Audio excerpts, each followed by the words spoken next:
you might not have seen this combination of contributors on Canon 40 TV before, but I'm preparing myself. There might be some blood on the dance floor, but we're going to get into this one on the other side of this music intro.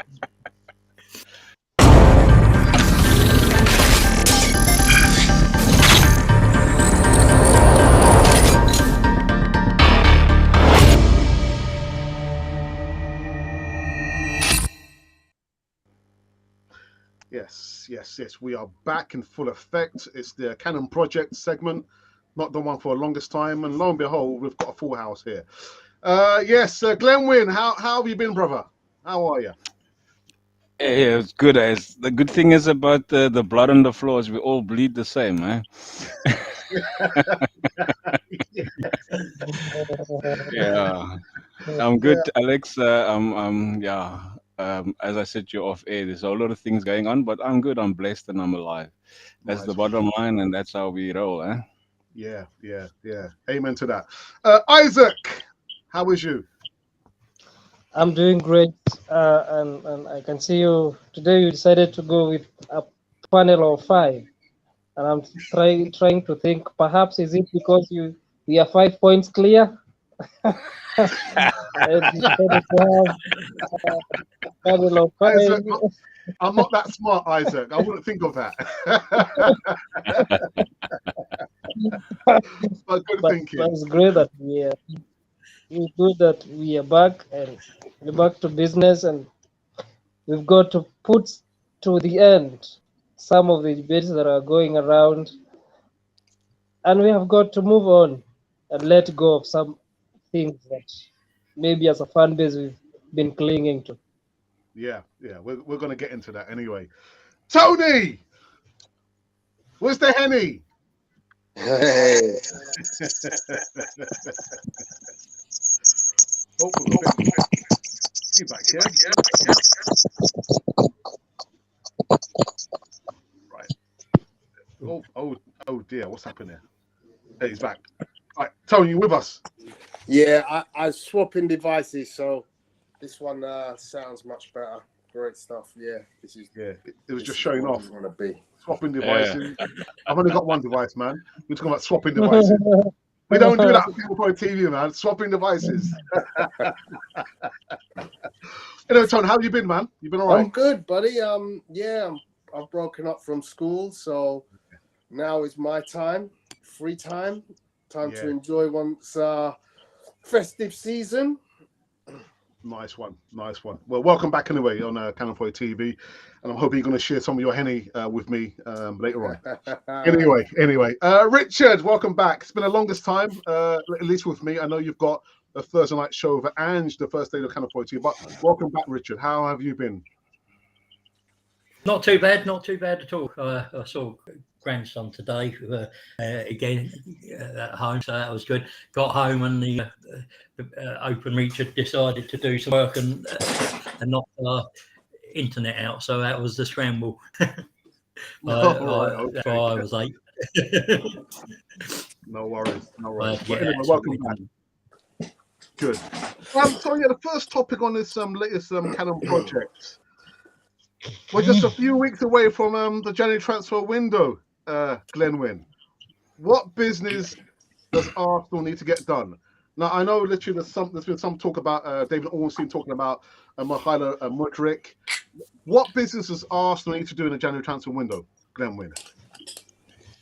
This is the theory that I've been thinking of, and everybody is saying you must now shift your plans and change it to having a backup for Jesus, or in this case Eddie Nketiah.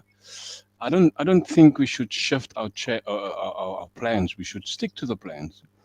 The plans is there for a reason, and I'm sure if we had planned to go for argument's sake, Mikhailo Mudryk, SMS, or whoever they might be, stick to that plan, because these are the guys who are going to instantly change your team.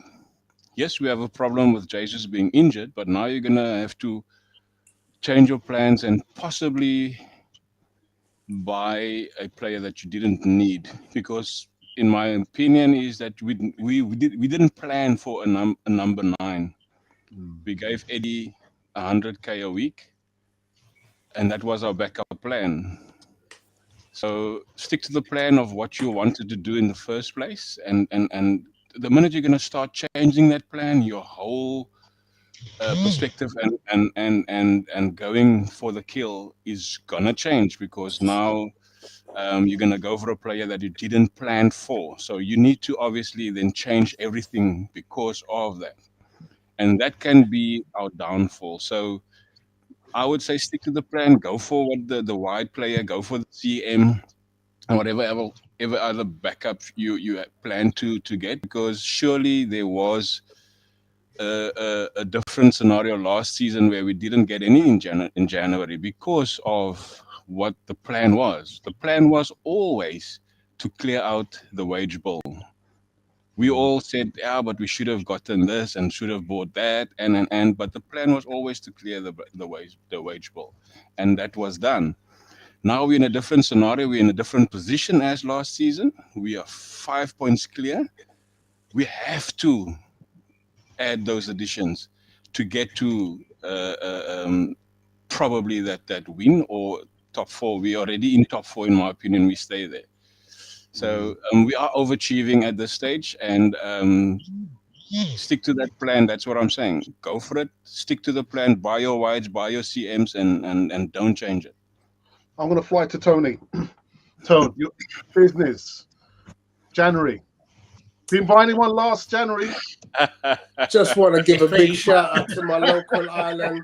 I know you mentioned the Hennessy, but today, brothers and sisters, on Drinks Champ, we're drinking the Guyanese 8-year-old Eldorado rum. Oh, that's 8 years old, eh? It's good stuff. So, cheers to everyone. Where do you live, Tone? Where do you live, man?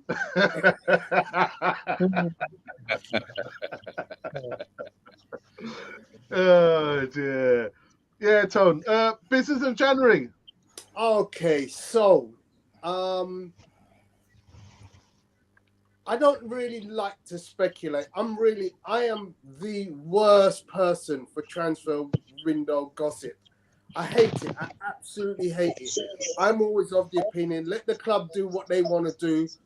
And when they decide to do the business that they're going to do, when they do it, we're going to get behind it. Come rain, come fall, come snow, come wind. You know, we're just going to get behind whatever they do. Let them do it. If they can get deals done, let them get deals done. It's a very important 6 months for us because we have to get people signed. Yeah, let's not forget that there are huge priorities in William Saliba, Bukayo Saka, Martinelli. and Martinelli. Yeah, all of which will cost the club ultimately, because they're going to be going from 40, 50 grand a week up to 100, up to 200 grand a week.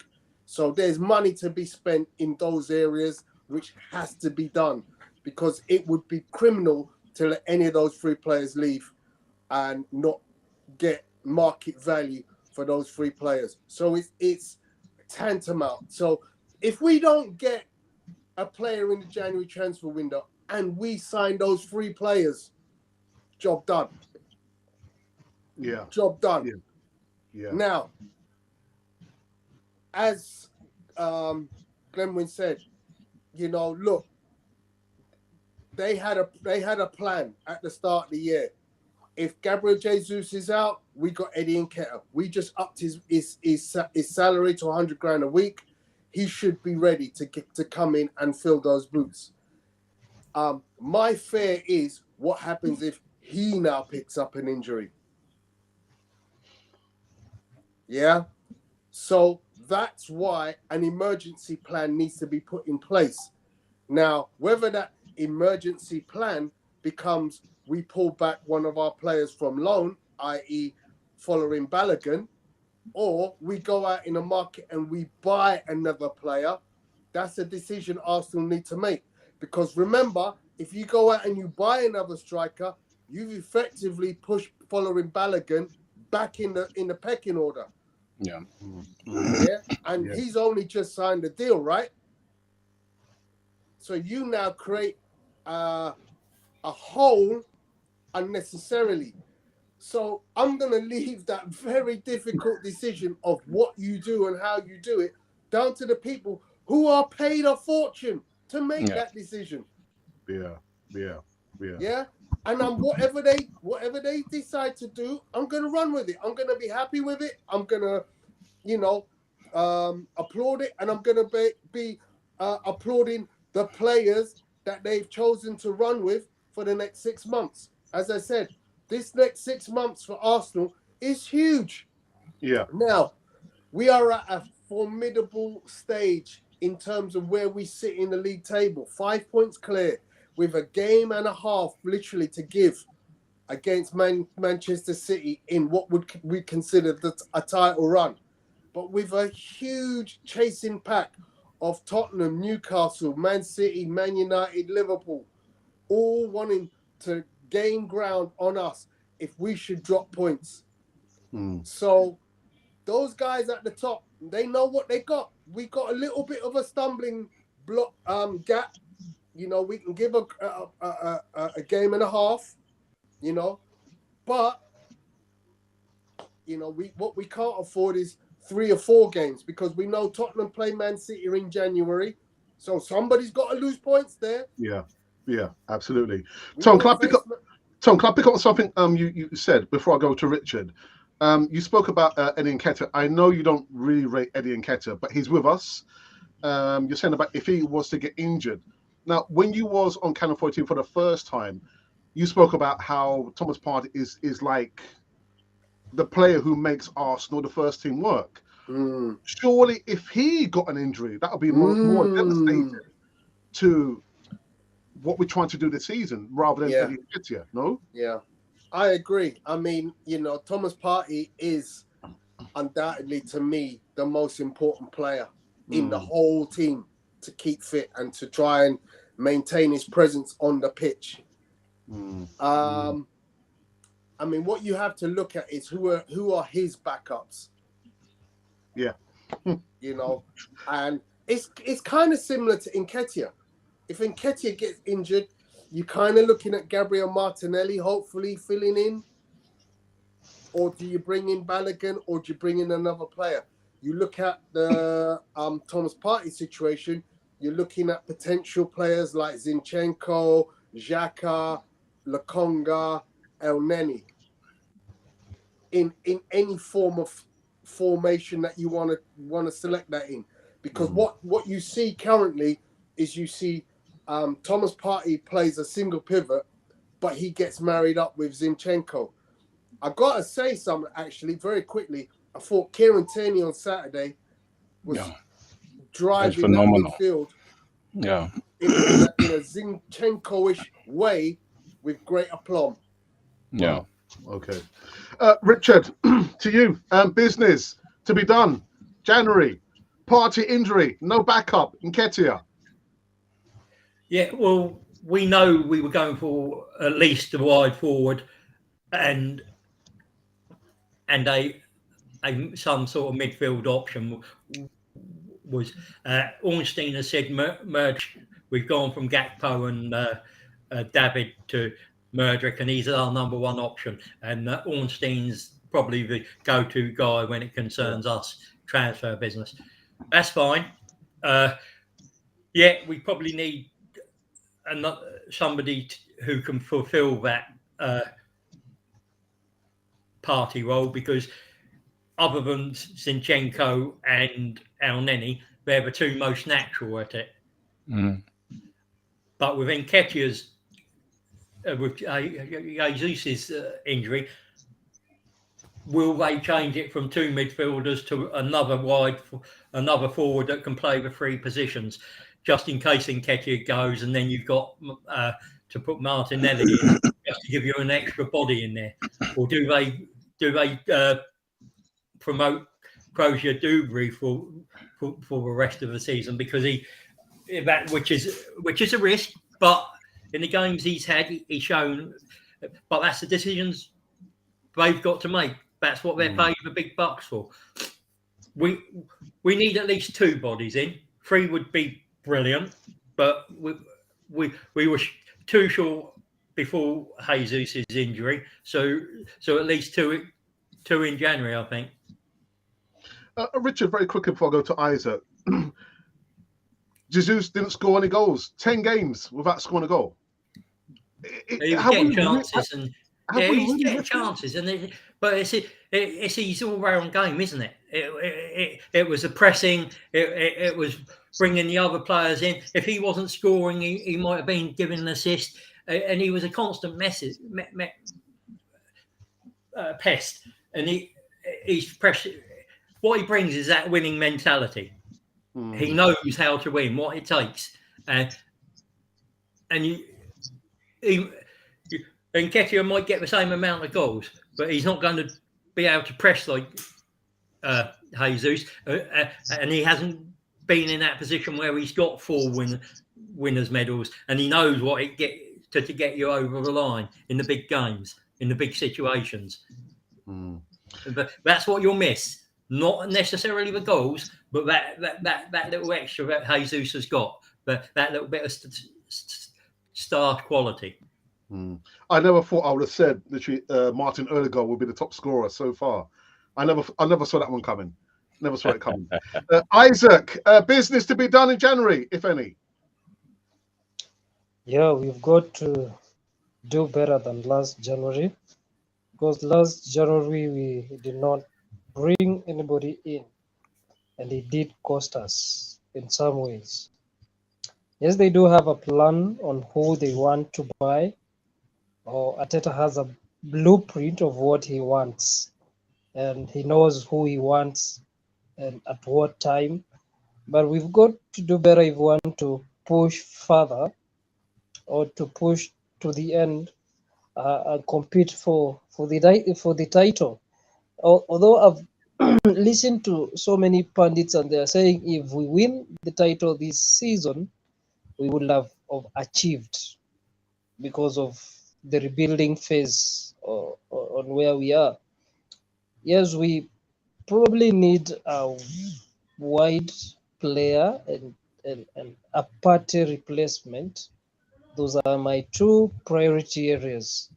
I wouldn't worry much about his situation, because we have Nketiah, and if, for instance, we got someone like a Mudryk who could play on Martinelli's side, then you could push Martinelli to the center, because he's capable of playing the number 9 role, and he also has that work rate in him.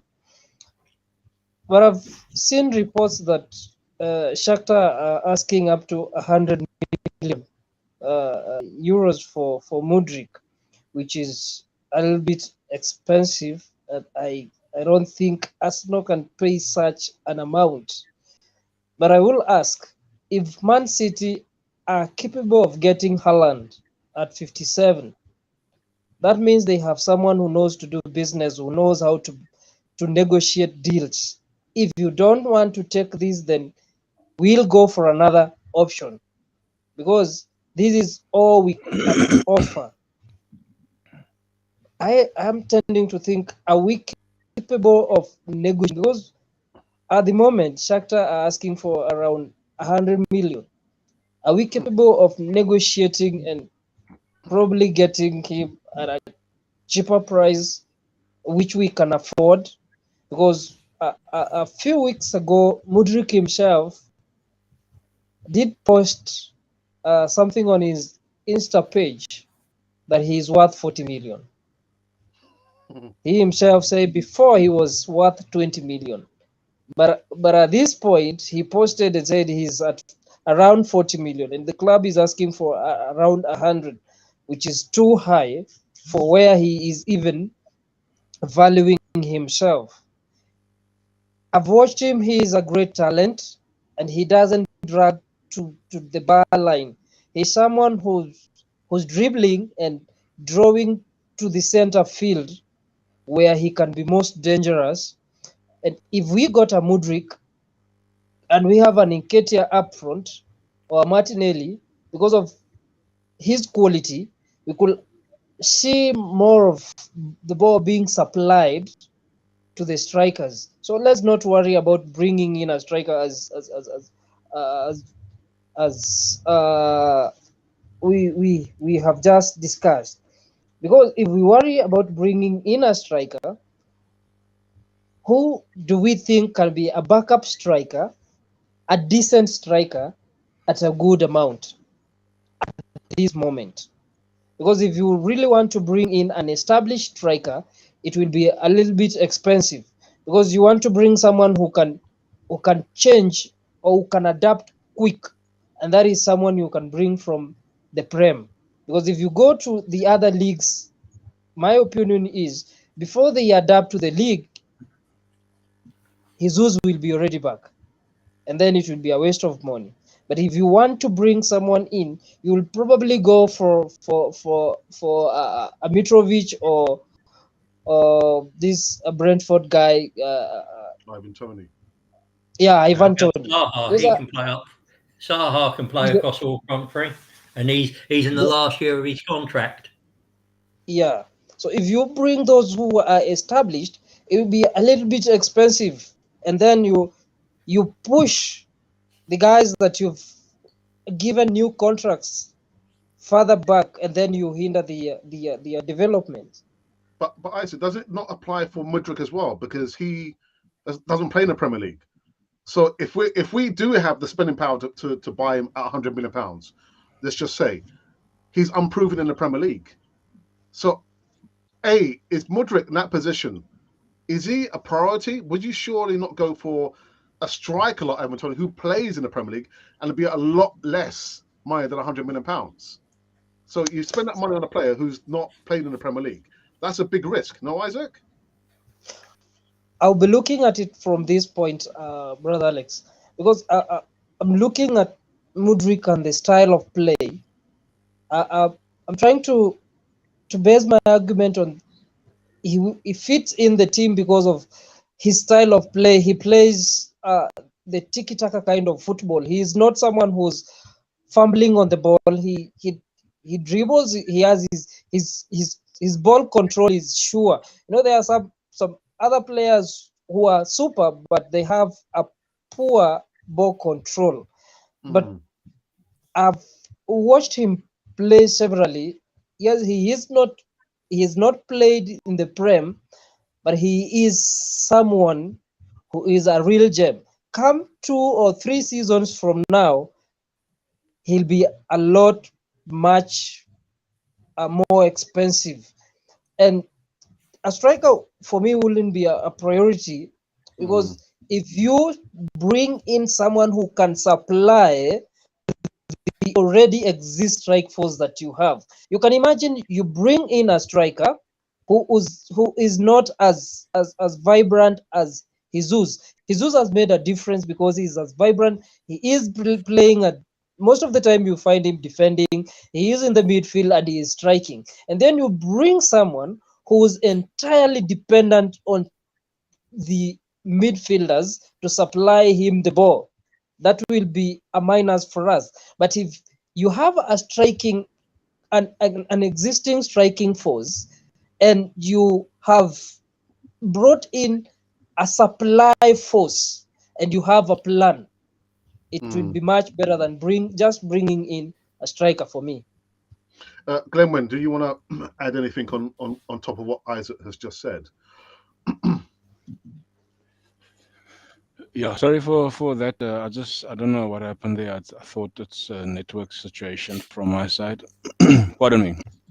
Yeah, now look, again, I'm going to stick to what I said earlier, and it's about consistency. And I mean, we've all said things in the past, and we stick to it for the sake of consistency. Again, doesn't matter who the player is, and I mean Tony, yes, alluded to it earlier on. No matter who comes in, whether we like it or not, we eventually end up backing that decision. So whether it's Tony, or whether it's, I think Tony has burned his bridges in all honesty. if it's Mudryk again, I've watched him like Isaac did, and I'm sure all of us has seen what he can do. He's not just a midfielder or a wide player. He's a player that will track back and defend. A striker that we are looking at might not do that. A striker is a striker. I mean, when I've played striker, I was always told to my captain, "You stay on the last man, and that is your job." And that's years ago. And the game has become so intense where everybody has to track back. So, and Mudryk is that type of player. He will go across the field. He will go forth. He will come back. And whether he's going to be ready to play in the Premier League, that remains to be seen. Again, we will all agree to say that if it is a Premier League ready player who is available, it's not even a handful. So the likes of Zaha, the likes of Tony, and I think it stops there. Who else is available? Tammy Abraham, he's got Premier League experience. There's obviously been thrown in the hat as well. But again, are these players the actual fit for Arsenal? Are these players the actual part of the plan? No, they're not. They've been linked with Arsenal, but I don't believe they are part of the plan. The plan is to get the CM, a backup for Partey, and I mean we don't have, or rather, let me put it this way: there is not one player in that front attacking line that can't be a backup for Jesus. Martinelli is excited as ever could be. He can be the drive to press. Odegaard, he's the instigator of pressing. So I don't think, in all honesty, and this is my opinion, is that we need a striker, but do we need a striker now? We have enough attacking players to fill that position. So get the priorities in, which is a wide for Saka to challenge Saka, and a player that can back up Thomas Partey. And I'm sure we will be short, because our plan wasn't to win the league. Our plan was to gain top four. That is our plan. And if we do win the league, yay! You know what I mean? But we stuck to the plan. We stuck to the plan to get the top four, and in my opinion, we won't go lower than top four now. Tony, how close are you to Wilfred Zaha? Have you got any contacts over there, man? I do have a contact with There you go. He eats in the same restaurant as me. All right, there you go.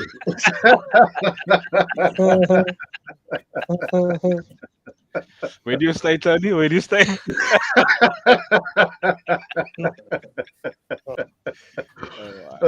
No, but the truth is, Wolf has always wanted to come to Arsenal. Yeah. He's an Arsenal fan. Yeah. You know, he would jump at coming to Arsenal. There's no secret about that. You know, he would jump at the chance to play for Arsenal. It's his team. He loves this club. And now he's looking on jealously, because he's like, look at what Arsenal are doing. I could be part of that. Would he fit in the style? Could he fit in? And is he the right profile player? I personally would like to say yes, but I don't know how the management judge the personality and character of players, because clearly that's a very important aspect when selecting players. You know, it's all very well me saying, well, yeah, pick him because he's an Arsenal fan. We've had loads of Arsenal fans who have played for the club who weren't really that good personality-wise. You know, I'm thinking like Frimpong. You know, Wilshere clearly was out and out Arsenal fan, and he would have died, you know, cut in half, bleeding Arsenal. But those kind of players are few and far between. Yeah. Richard, do you think they would have learned lessons from last January? You should be always learning lessons from everything. But again, what they've got to, and only they know, is what are they willing to do. It's like if you go to eBay and you see a nice chain, you know you can get it down the street for 450. You're not going to pay 180, 200 pound on eBay for it, are you? So it's what they're willing to pay for a player, and they're not going to risk the long-term plans for short-term fix. They proved that last year. The difference, I think, with last year is we are defensively more solid. We could lose Tierney, we could lose Partey, and we could lose Tomiyasu, and we'd still be defensively strong. We can afford to do that this year. Last year we couldn't. We didn't have the depth, and I've looked at this, and I like my stats. Because the XG against for us is 11.82 these 14 games. We've only conceded, so we're not that far. If you look at Newcastle, their expected goals against so far this season in their 15 games is 17. They've only conceded 11 like us. So they are outperforming. They can't keep doing that in the whole season. Whereas we defensively, we can. The stats suggest they can't do that. And the same with Manchester City. They've scored 9 goals more than their expected goals for. We've only scored 3 more. So again, all the stats suggest that we are roughly at the level we should be, and that certain other teams are overperforming in certain areas, and at some point there should be a tail off and a levelling out. Whether that happens, you never know, because you've got a player in City, in Haaland, that is just a beast. And Nick Pope he's a machine. has improved Newcastle defensively. He's probably the second best keeper in England after Ramsdale. So and You have to put it in there. yeah, well, I don't rate Pickford at all, but that I never. It's if you're looking at it, you've got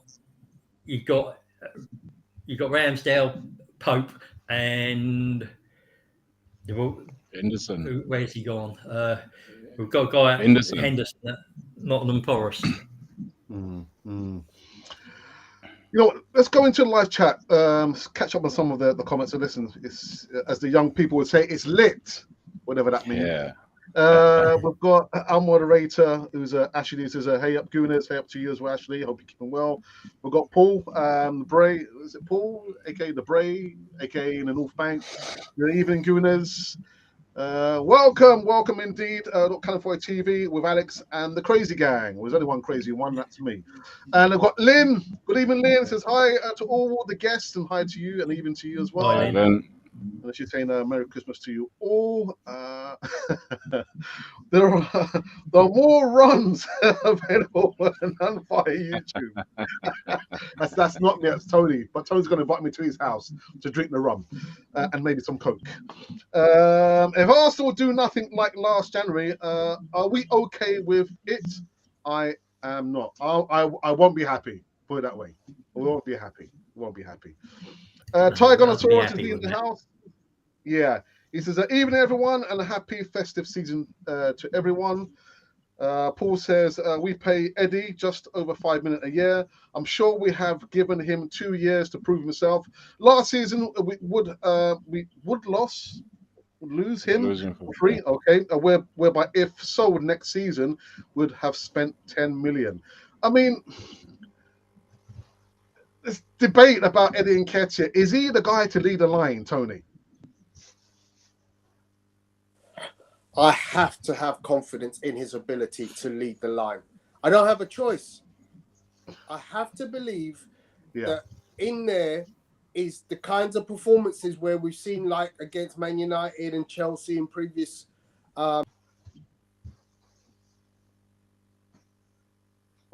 We've lost him. games. Okay. You know, chasing down lost causes, harrying players, being that real needle in the side of the defenders, and being an opportunist.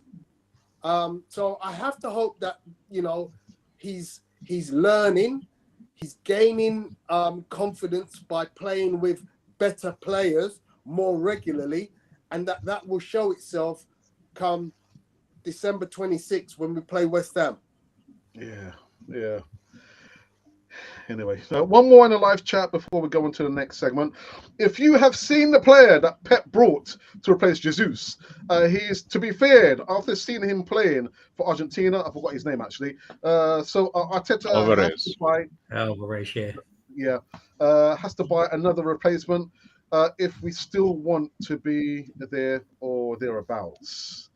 Maybe just one more from Gary DWTT. Good evening to you, fellas. There's a Partey and Jesus are the key players on this team. Partey keeps opponents out of our goal. Jesus helps get us goals. Without Jesus, clinical striking is required, but it hasn't scored in 10 games. Anyway. On to the next segment. I didn't see the game actually. Didn't see the game against the old lady. Jesus at Juventus, we lost 2-0, and they didn't Two score own goals. Two own goals. At least we scored. Yeah. All right, Ben. All right, man. However, I was saddened to hear that this youngster injured again. Reece Nelson, Richard. Reece Nelson. What do we do with the boy called Reece Nelson, Richard? Well, to be honest, we've got to keep him to the end of the season, haven't we? After that, the decision has to be made whether we extend or we move on. Up to that injury, in his last few appearances, cameos, he's looked like a player that could do something for us, and it is a shame for him. Hopefully, it's not going to be too serious, and he'll be back quite quickly. But that's the reality. He's out of contract soon, and it's down to whether we renew or not, and that will be dependent on how fit he can stay between now and from when he comes back to the rest of the season, and how he contributes to the team. I thought he looked lively against Juve. He's looked lively in some of the Europa League games he's had, and I do feel sorry for the lad, because I think he would have had a very good chance of starting against West Ham, just to bed in, let Martinelli come back and ease his way back in. But now we're going to have to throw Martinelli and Saka straight in at the deep end. As I understand it, Marquinhos came on for Reece Nelson. I mean, again, I didn't see the game. How was Marquinhos against Juventus? He struggled on the left-hand side. Playing on the left isn't he? He's better on the right. He improved on the right, but he was substituted in the 85th minute, I think.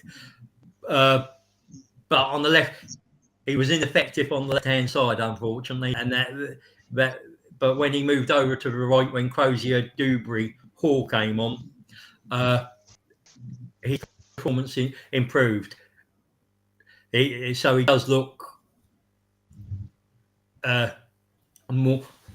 more likely to be the cover for Saka, and his performances on the right have been better. It's very similar to Reece Nelson. When you put him on the right wing, he doesn't seem to. His performances haven't been very good. Put him on the left, and his performances have gone up a notch. So it's maybe just players that fitting into their exact holes. They're not.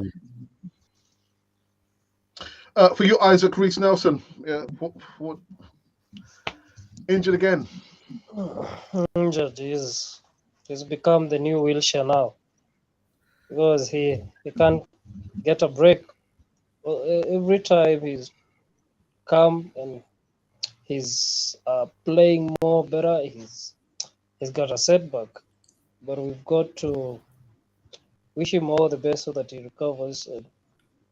Because we know the quality he has, we know he is a talent, and he was even thought to be someone who could outperform. He came to the limelight before even Bukayo Saka, and we thought that he was a gem back then.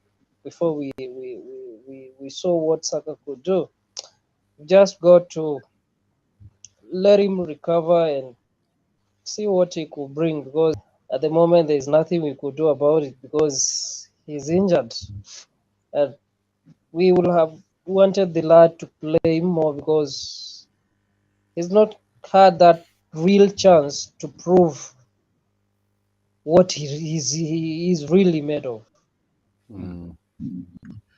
Ah, dear. Glenwyn, Reece Nelson, man. Yeah, man, it's a trend with these youngsters. They either don't look after themselves, or they are too hasty to come back from their injuries. So if I'm the doctor, I do my scans. What does a doctor do? I ask questions.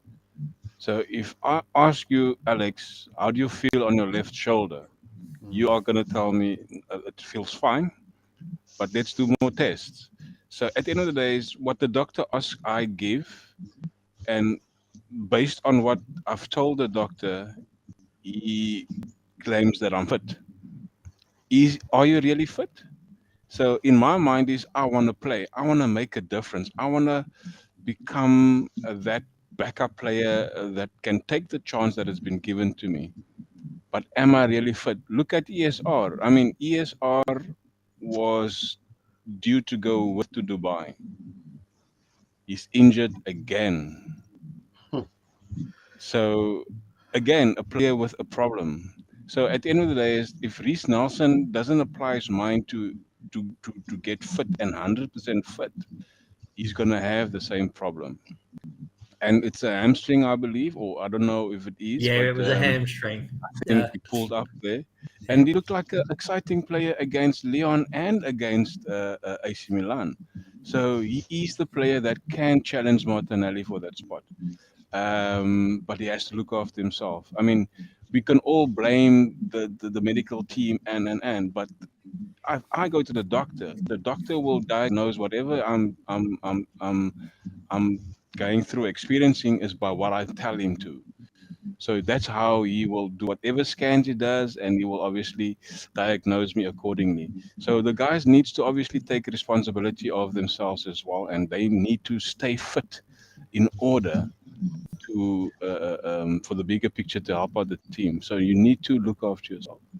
Yeah. I've got a quick question. I mean, how much was it also to do with the fact that we've been in Dubai, nice warm weather, and we've come back and at minus whatever it was? How much of an effect could have that had on the muscles? He's a London lad, isn't he? Yeah. Yes.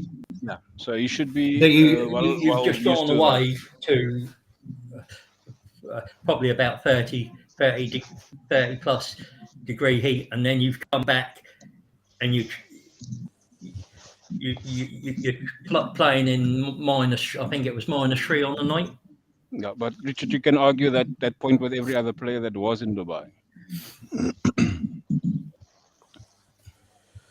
Look, injuries are going to happen, and what causes them is going to be a number of factors. So, yeah, you could attribute some of that to potentially the transition from very hot weather to sub minus weather. But as Glenwyn says, that doesn't affect other players who are out there doing exactly the same thing. Clearly, there's a strain. He's gone to a peak and strained himself.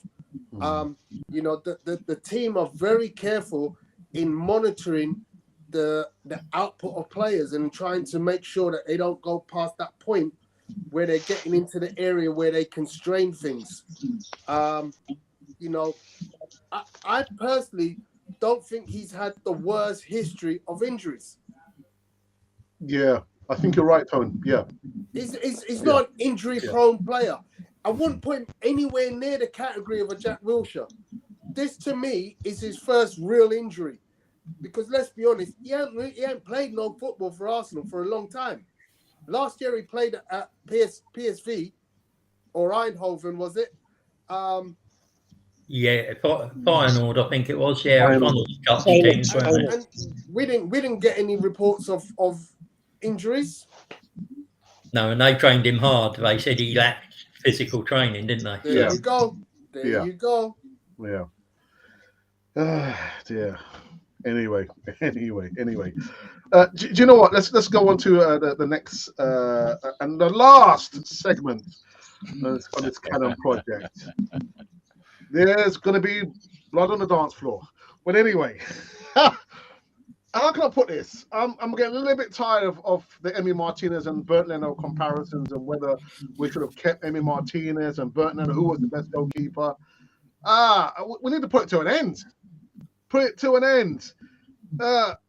Isaac, your thoughts, and I'm hoping we can draw a line under the situation with Emi Martinez and Bernd Leno. And actually, I've got to say, congratulations to Argentina. Was it the best World Cup final?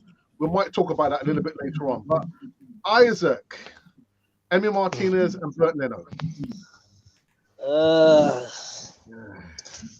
For one to be a great or a good goalkeeper, there are a lot of factors in place.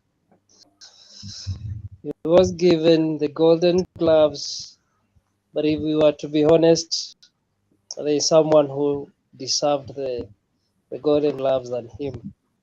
If we've got to be honest. Should have, but I think they have always given the Golden Gloves to the goalkeepers of the winning teams. Yeah. So that is what happened. And Emi Martinez was good when we needed him. Leno served us right when we needed him. But at the moment we have Ramsdale. And if we have to dissect all these debates that are on social media about Emi Martinez, about him being a goalkeeper, I will probably ask a rhetorical question. How many goals has he conceded at Aston Villa? He's shipped in a lot of goals, and he didn't concede those kinds of goals when he was at Arsenal. So for you to be also a good goalkeeper, your backline matters. Your defense matters, your midfielders. Actually, every player matters on the pitch for you to be a good player. You could be a superstar, but if the players surrounding you are average, you also become average. But then Isaac, then surely he deserves the accolade because he's just won the World Cup. He's just won the World Cup. He is a good shot stopper, but there is this tendency when you have goalkeepers who are good at saving pens, they are never good, or they are not usually good on field. You tend to look at, let me give an example of Chelsea. They have Zabalaga and they have this Mendy. Mendy is very, very good on field, but is very poor in penalties. Zabalaga is very poor on field, but he's a great shot stopper.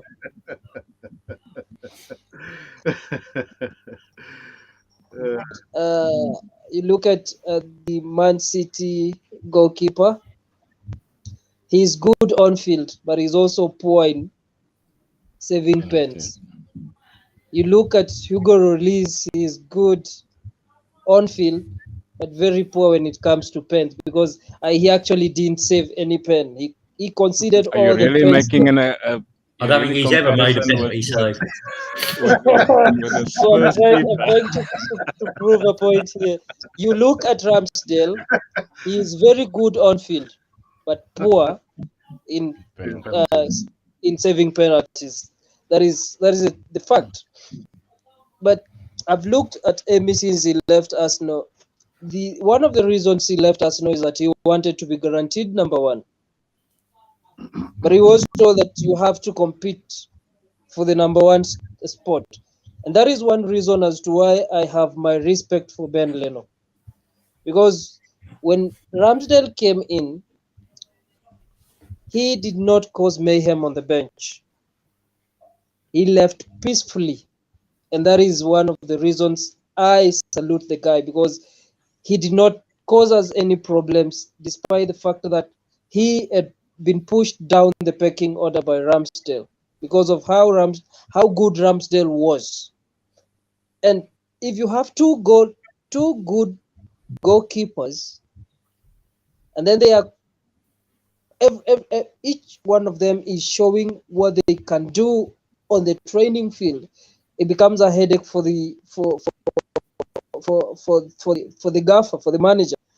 But when you tell him have to be the number one goalkeeper, then you give him the easy choice of letting you go and keep the other one who's not going to cause him trouble.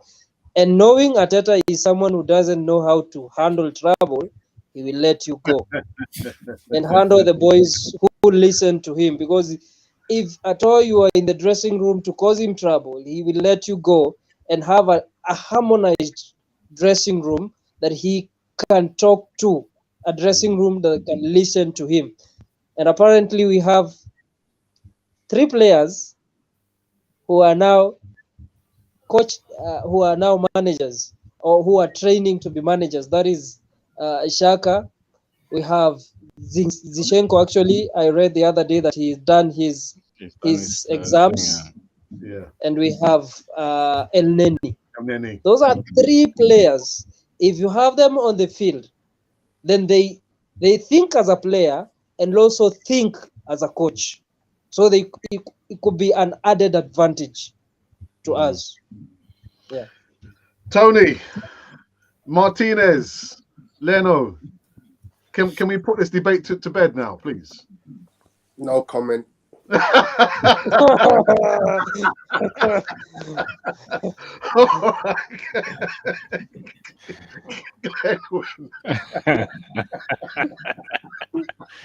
Oh, Tony, there your Guilty as blood is charged. flowing. Alex, Guilty as charged. I'm fed up about Leno and Me too. Ma. Me too. You know what?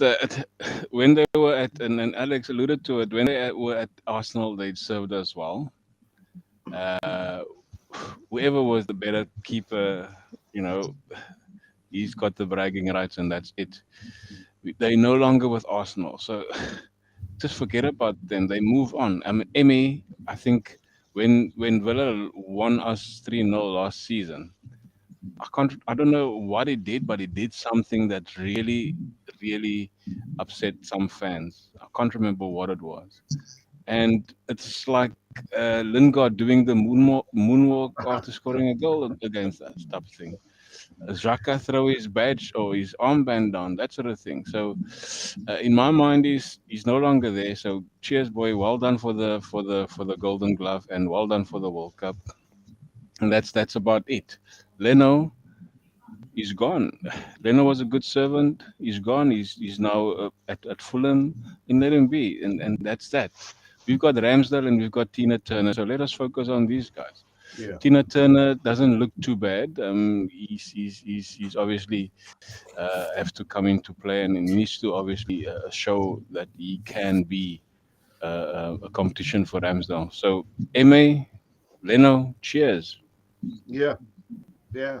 That's Move on. Yeah. Richard. Yeah, pretty similar to Glenwyn. You know, each keeper has their strengths and weaknesses. They're not here anymore. We couldn't guarantee, and we shouldn't guarantee any player a starting spot, and you have to earn that. We thank them for their contribution, and we move on. Yeah. Tony, you sure you don't want to say anything?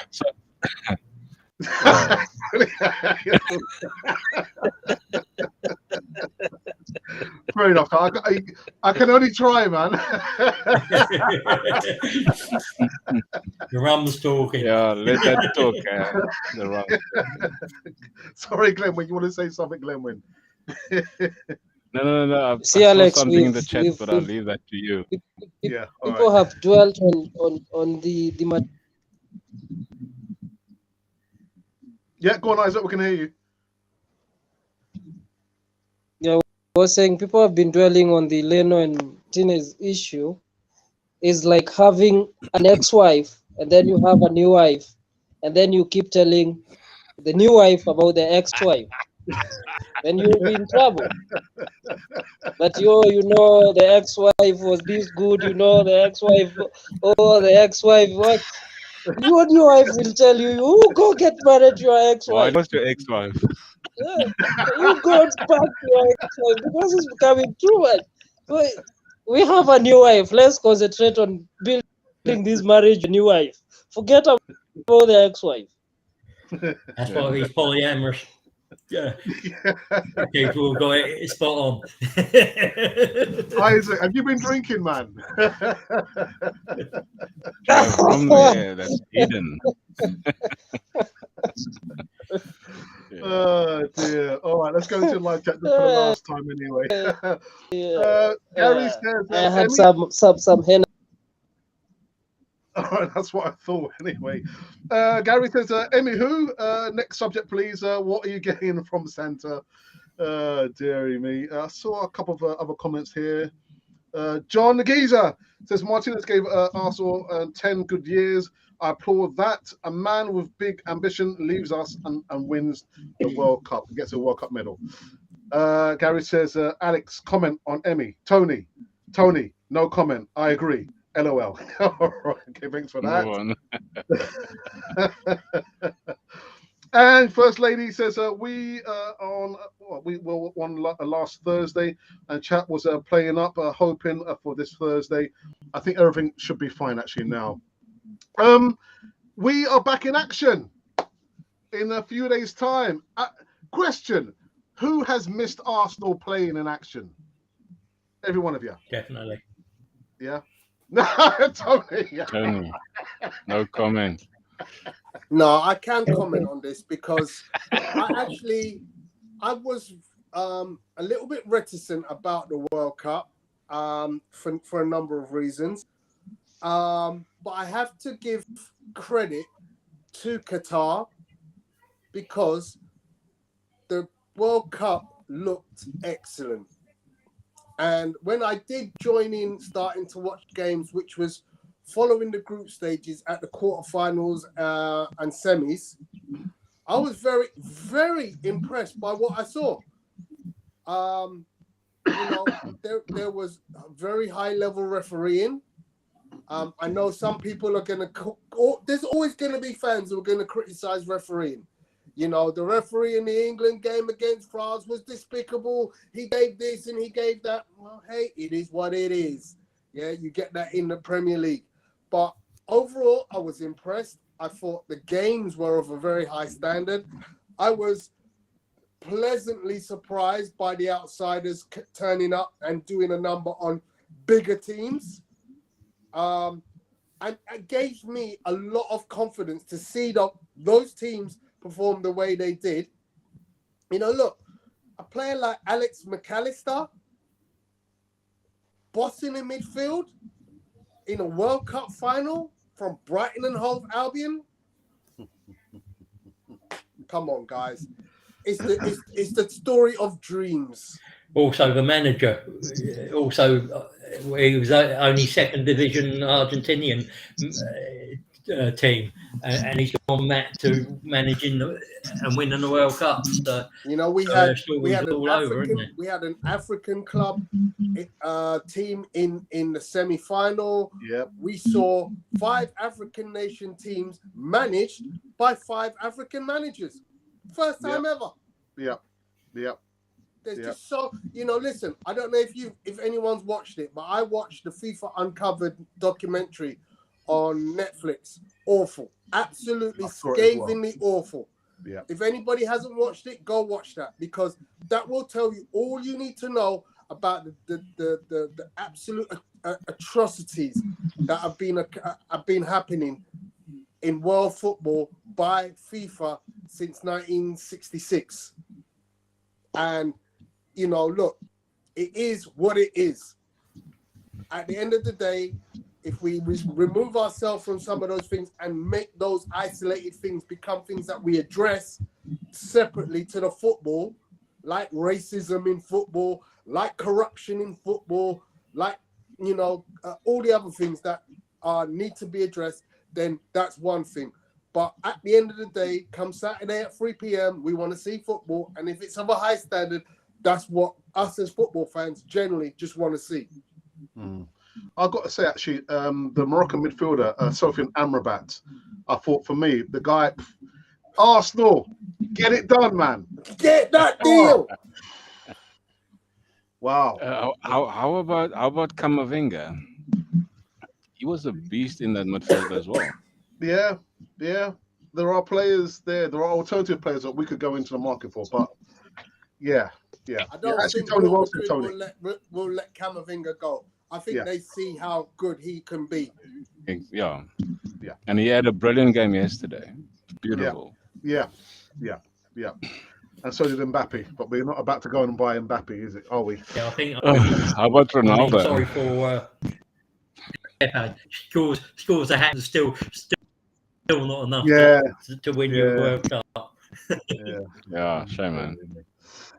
Anyway, we have come to an end on this segment, the Canon Project. I haven't done one in the longest while, actually, but I thoroughly enjoyed it. Actually, in the end, there was no blood on the dance floor. Damn, I tried. The reason for that, Alex, is Tony, he refrained from his comment. Tony's on the rum and I haven't got my steel toe caps on.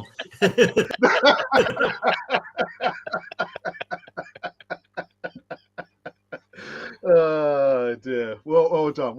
Anyway, brother Isaac, thank you. As always, you're always welcome on Canon 40 TV, part of the Canon 40 TV family. Thank you for that, brother. Are you still with us, Isaac? Oh, he's gone. He's been frozen. Minutes. Well, I'll go over. Richard, thank you. And also thank you for doing the Thursday night football show with Ange. I think you're going to be back in action on this Thursday, Richard. Is that right? Yeah, it's going to be a watch along. I think we play Zurich in the last Champions League, and that's the last women's game before Christmas. Okay, brilliant. It's always a pleasure. Nice one. And Tony, no comments.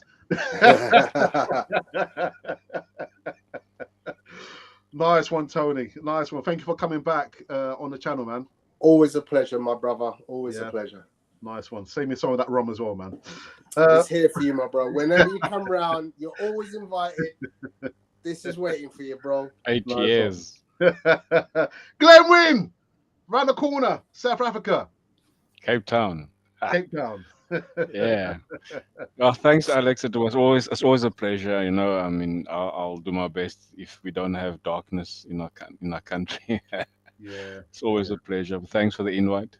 No worries. I think Isaac, are you back? Can you hear me? Yeah, I can hear you. Okay. Yes, you hear me. We can hear you. Thank you for coming on Canon 40 TV, brother.